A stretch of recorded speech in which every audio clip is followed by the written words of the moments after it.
2023 के विधानसभा चुनाव में कहीं भी नहीं हुआ पुनर्मतदान। कल की गई सभी 199 विधानसभा क्षेत्रों में स्क्रूटनी पूरी, जबकि 2008, 13, 2018 में हुआ था पुनर्मतदान। लेकिन देखिए इस बार नहीं हुआ क्योंकि 199 विधानसभा क्षेत्रों में स्क्रूटनी पूरी कर ली गई है, लेकिन पुनर्मतदान कहीं नहीं हुआ है। यानी कि शांतिपूर्ण तरीके से मतदान संपन्न हुए हैं।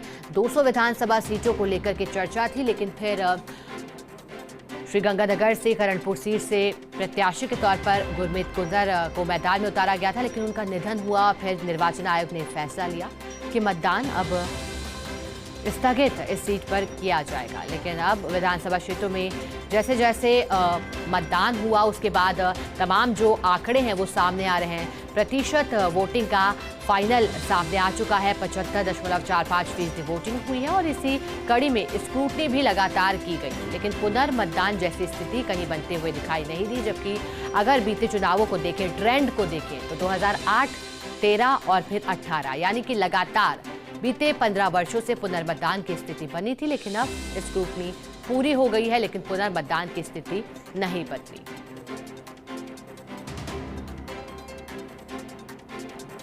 कई तरह के ट्रेंड टूटते हुए दिखाई दिए हैं इन चुनावों में।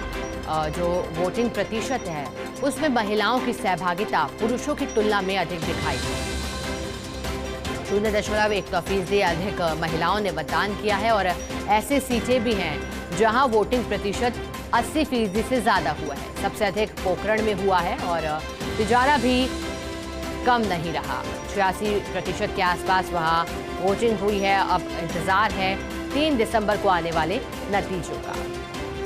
तो कुछ ऐसी सीटें भी हैं जहां बीते चुनावों से कम फीसदी मतदान हुआ है। अपनी वजह है, कोशिशें की गई थी, जनता की सहभागिता और भूमिका मतदान में बढ़ाने के लिए अलग अलग तरह के प्रयास किए गए थे। इस बार घर बैठे होम वोटिंग की सुविधा भी दी गई थी बुजुर्गों को, दिव्यांगजन के लिए। उसके लिए बाकायदा पहले फॉर्म्स भरे गए थे और आवेदन प्राप्ति के बाद ही सुविधा 19 नवंबर तक दी गई थी। और फिर कुछ ऐसे उम्मीदवार थे जो ऐसे व्यक्ति थे जो अपने घर पर नहीं मिले थे, तो ऐसे में उनको 2 दिन का अतिरिक्त समय भी दिया गया था। तो ये सब नवाचार हैं जो इस बार चुनाव में किए गए थे, लेकिन पुनर्मतदान की स्थिति नहीं बनी है। 1863 उम्मीदवारों के भाग्य का फैसला अब ईवीएम में कैद है और ईवीएम को सुरक्षित रखा गया है। अब 3 दिसंबर को नतीजे आएंगे। देखने वाली बात रहेगी कि किसके दावे सही साबित होते हैं। अपने स्टार प्रचारकों को मैदान में पार्टियों ने उतारा और चुनाव में जान झोंकने का प्रयास। ज्यादा जानकारी देने के लिए सहयोगी डॉक्टर ऋतुराज शर्मा वैसा जुड़े हैं फोन लाइन पर, उनका रुख करेंगे। ऋतुराज जी बताइएगा, पुनर्मतदान की स्थिति इस बार नहीं बनी, क्या वजह रही जो 15 सालों का ट्रेंड टूटा इसके पीछे की? देखिए, इस बार जो पैरामिलिट्री फोर्स है या अर्धसैन्य बल या जो लोकल पुलिस है या फिर और जो तमाम तरह के सुरक्षा बल है, उनका इंतजाम खासतौर पर संवेदनशील क्षेत्रों में इस तरह से किया गया था। और साथ ही आधी से ज्यादा जो बूथ हैं उसमें 26,000 से ज्यादा बूथों पर वेबकास्टिंग की गई थी। वहीं कुछ जो मतदान केंद्र यदि छूट रहे थे तो उनकी वीडियोग्राफी कराने की अलग सिस्टम बनाया हुआ था। तो और इसके साथ साथ ही जो कंट्रोल रूम है उससे मॉनिटरिंग की जा रही थी, जहां मतदान चल रहा था, किस तरह से चल रहा था उसको लेकर मॉनिटरिंग पूरी हो रही थी। यही कारण है कि इस बार पुनर्मतदान कहीं भी नहीं देखा गया, जबकि 2008 में 128 बूथों पर, 2013 में 7 बूथों पर और 2018 में 1 बूथ पर पुनर्मतदान की स्थिति बनी थी। हालांकि इस बार ये देखा गया कि बीच मतदान के दौरान जयपुर में भी, शहर में भी छिटपुट झड़पें हुई हैं, लेकिन ये सारी चीजें क्योंकि बाहर थी, कोई ऐसा हुआ नहीं कि जिसकी वजह से मतदान बाधित हो गया हो।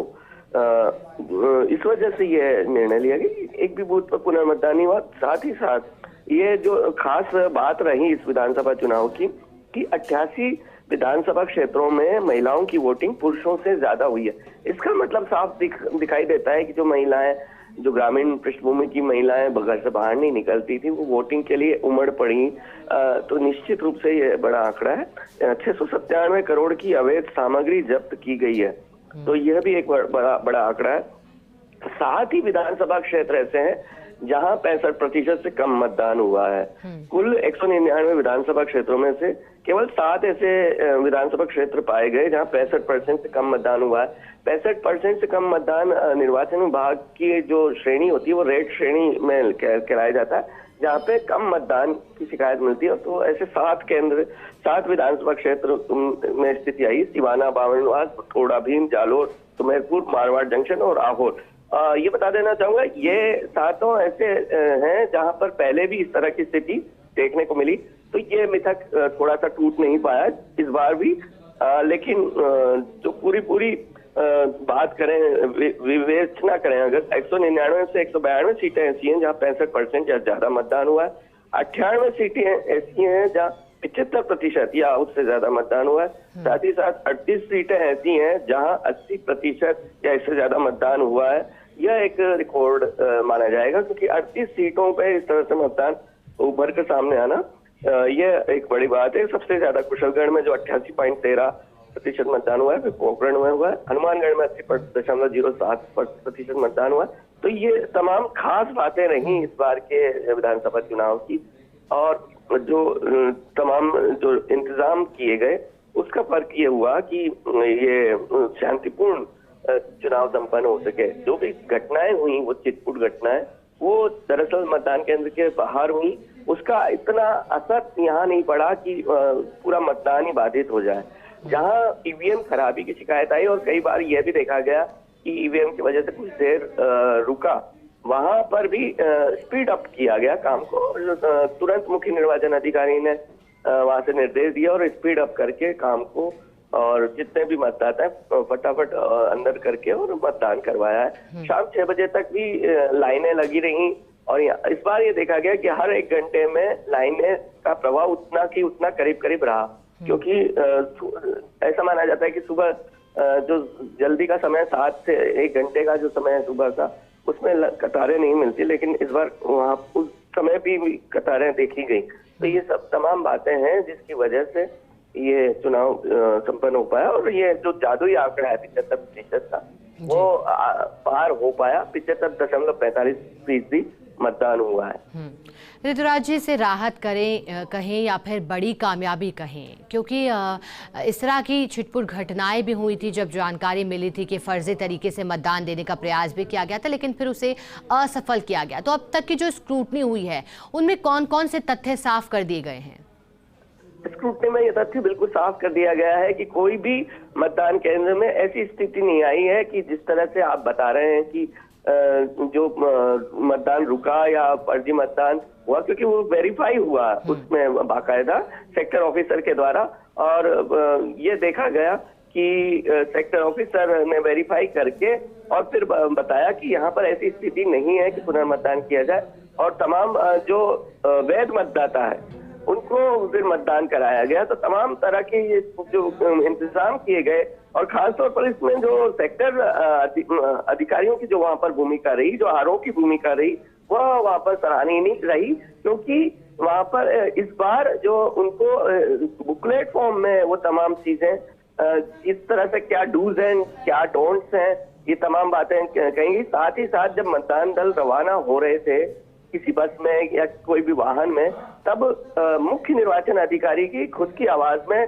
पॉडकास्ट के जरिए वो तमाम निर्देश दिए गए कि क्या करना चाहिए जब पोलिंग शुरू की जाए, जब मॉक पोल की जाए तब क्या स्थिति रहनी चाहिए, कैसे ईवीएम में जो है वैध मतदान कैसे कराना जाए, एथिकल वोटिंग कैसे की जाए, या फिर अवैध मतदान को कैसे रोका जाए, जैसा आपने बताया कि फर्जी मतदान को कैसे रोका गया। यह भी बात अब खुद पकड़ में आई फर्जी मतदान हो सकने की, तभी वो रुक पाया। इसी वजह से ये कहीं भी ऐसी शिकायत नहीं हुई कि पुनर्मतदान जिससे किया जाए, और सभी पक्षों को इसमें संतुष्ट किया गया। सही बात तो ये भी सामने आई है कि सेक्टर अधिकारी और जो आरओ हैं उनका कर्तव्य है कि सभी पक्षों को संतुष्ट किया जाए, जिसके बाद ही पुनर्मतदान, क्योंकि आरओ की रिपोर्ट ही इसमें अंतिम मानी जाती है, उसकी रिपोर्ट के आधार पर ही ये तय होता है कि कहीं पुनर्मतदान किया जाए या नहीं किया जाए। ठीक है ऋतुराज जी, तरीका बदला गया है, अंदाज बदला गया है और उसका नतीजा भी दिखाई दिया है कि पुनर्मतदान की स्थिति नहीं पैदा हुई। शुक्रिया आपका ऋतुराज जी, साथ जुड़ने के लिए, जानकारी के लिए।